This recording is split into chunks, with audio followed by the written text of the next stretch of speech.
All right, this is Straight Red Card. It's Brett and Derek. We're just going to talk about kind of like this week in soccer, Brett, because it's the summer, right?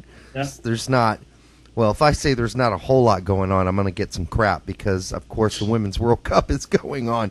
But before we get to that, because we are, let's start with Brian Tretta's, and I have a story that goes along with this, which is kind of interesting because I spent almost the whole weekend over the phone with Brian.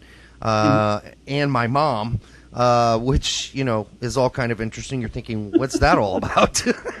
Is Brian dating my mom? No, he's not, actually. No, of course not. But my mom is a fluent German speaker, and she does some translating and, of course, worked for Brian this weekend in his interview with Timothy Chandler, which is sometimes why I get these kind of inside looks into these interviews, but in this case, it was because my mom was actually part of the interview, which was really, really cool. I mean, How many times can you say that about your mom? Oh, well, I certainly would I'll never say that about my mom. I don't think she speaks another language besides English. Well, your mom needs to work on that, Brett. I know, seriously. I want to be able to brag like this. What a slacker! All right, let's look at Brian's choices for the men's Olympic team, and let's precursor. Do you want to start by position? Well, let's precursor it first by saying this: it's the Olympics, right? Yes. Okay. I mean, listen. You win the Olympics soccer, nobody really cares. Honestly, well, U.S. fans will. Why? Why do they care? It's the Olympics. Who cares? Wants to win gold in the Olympics. I'm not saying that winning gold in the Olympics won't mean that we're like the #1 team ever. No, it won't. A lot of U.S. fans want to see the U.S. win. They want to see the U.S. win gold. But in all honesty, which I'm pretty sure you're going to be alluding to here in a second, but it doesn't really matter. It doesn't really matter. In fact, soccer shouldn't even be in the Olympics.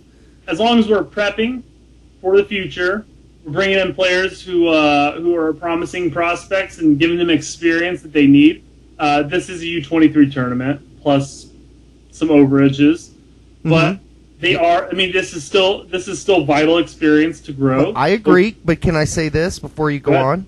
And that is, all right, there are a lot of sports that don't have big stages, right? And so the Olympics is their kind of their chance to shine. Like, softball's trying to get in, and then baseball, at least worldwide, isn't that big of a sport. Bobsledding. It's an okay sport. There are some countries that play it. There are a lot of, like barrel jumping used to be an Olympic sport. I mean, where else are you going to showcase that, right? Right? Okay. So why does soccer need another big tournament? We already have huge soccer tournaments. We have all these youth World Cups. I mean, okay, so we've got an Olympics, soccer's in the Olympics. To me, it's nothing more than another chance to experiment. So that's why I'm glad they made it a U23 tournament. Yeah, if they made it a purely full national squad senior team, I think that would be pointless. Absolutely pointless. I agree. Making a U23 gives some players who don't necessarily see senior time, give them a chance to excel and give them a chance to show off, and maybe make a statement that they deserve to be in the national team. So that's why I'm glad they made that. I agree with you completely. Yeah. There are certain players on his list that are definite prospects. Yes. I mean, you have John Anthony Brooks. You have Fabian Herzeller. Moises Orozco. I mean, certain players, even Bobby Wood to an extent. I mean, Bobby Wood's getting some first-team play. But some of these players are players who are not getting first play, mainly the ones I just mentioned, to tell you the truth. Right. All the rest seem to be that. And they are definite prospects. They are definite interest for the U.S. national team, but will Bob call them up? I'm not sure he will. Whether or not he has an option as far as to replace them. Is Bob going to coach the U.S. Olympic team? That's been the talk.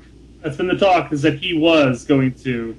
I mean, at last Olympics, obviously he wasn't, but the talk is that he was going to take control of this Olympic squad, and my guess is that he's going to have a lot of hands in as far as obviously the picks, but that's the players that he's going to be looking at as far as going to make an impression later on.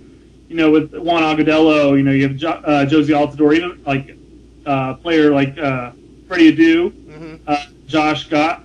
these are players who Bob has either called in or has wanted to call in, and he's going to get other looks at like Timothy Chandler, Perry Kitchen. I mean, these are players who are getting time with their extra club senior squad, and he'll get a shot to look at them. That's not in a World Cup qualifying stage, which is going to be our next concern is our World Cup qualifying stage. My thought on that is why not just give somebody else a shot? Why not just call up Jason Kreis and say, hey, it's the Olympics. Let's see what he can do with a team like this on, I don't know, short notice. But, at least it's an opportunity for him to kind of have an opportunity to work with some of these players on an international stage and see what the kids got. Rather than, I've defended Bob Bradley for how long now? And, of course, I've been a big critic as well. But let's give somebody else just a shot at a meaningless tournament. Just a thought. No. I agree completely. I would love to see somebody like Jason get a shot. I mean, in all honesty, I would love to see him get a shot at the national team spot once Bob does leave or get fired or whenever it happens. I don't know. I'm not going to dive into that, but I would love this to be more of an experiment to give a potential candidate of the next national team coach a shot. Yeah, me too. And I agree. But maybe it just seems that Bob wants to take a look at a lot of youthful prospects, and unless the manager who's going to be doing the Olympics will listen to Bob and say, okay, it's cool. You want to take a look at him? We'll bring him in to camp and see what's happening. Yeah. Or maybe if Jason were to take over as manager for the Olympic squad, maybe he'll have a completely different say as far as who's going to be included and who's not going to be included, and that might not coincide with what Bob wants to see. So I don't know. That might not even be an issue. But I'm just saying a potential problem. It would have been nice though, because it'd be like open mic night at the Apollo, and Jason Kreis shows up and he just wows the crowd. It would be nice to see something different. He may not. What would happen if he brought a squad of his own that didn't coincide with what Bob wanted, and he ended up winning something like gold or silver? Let's just say. I mean, then you have a whole different topic of people saying like, Jason should be coaching, not Bob. Get rid of Bob. We've had enough people saying get rid of Bob regardless, but I'm just saying this would just add fuel to the fire. Yeah.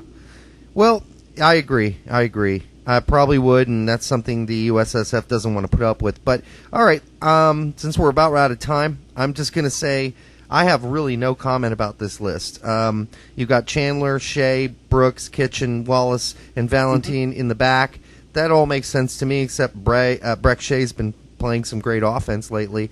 I don't see him being a defender, even though we think that may be his future, or others do. Yeah.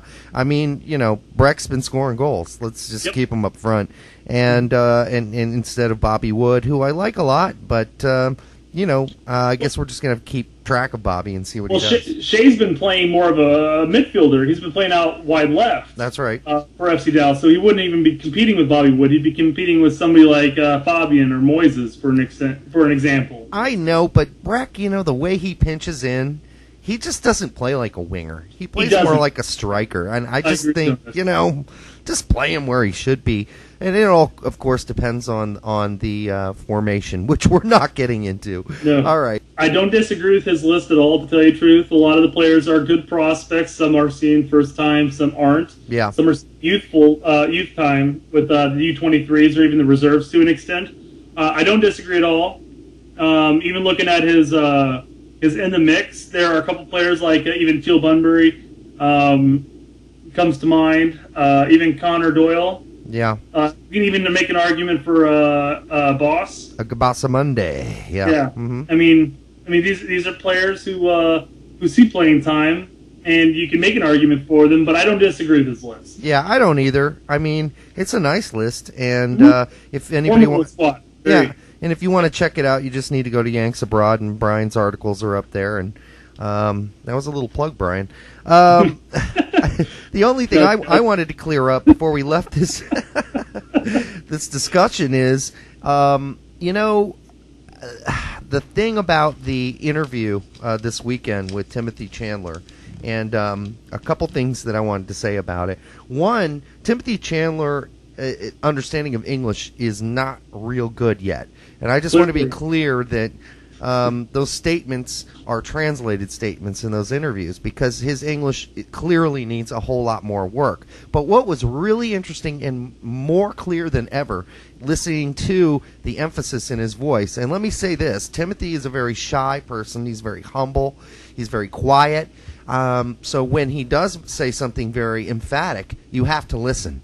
Because what he emphatically said is he will never, absolutely not ever, play for the German team. Ever. He is done with that. He wants to play for the U.S., so let's make no mistake. Not quite as PC as Brian would state it there, but it's great to hear, especially as a USA fan. I mean, that's the key right there, and especially since what we should take into calculation here is that since his English isn't as great, and your mom had to translate for it, that it shouldn't be word for word taken correctly. I mean, it is pretty much, but it is a translation. You know what? So, the one thing, Brett, that is very clear, and even I understood with my years of not speaking German, but I still understand it, is that statement was a direct translation. He literally said, "Absolutely not." Yeah. Well, and I was just saying that you're not being as PC as Brian was in his article. Right. Obviously, didn't want to make Timothy come out as completely anti-German, especially since he's playing in the German German league. But from what I've gathered from most German fans is that if you want to play for the German national team, that's great. If you don't, that's great. Right. They've got enough talent coming through their system, especially their system. Yeah. That if you don't want to play for us, that's fine. We've got a ton of other options. Exactly. So great for the U.S., great for the German national team, whatever.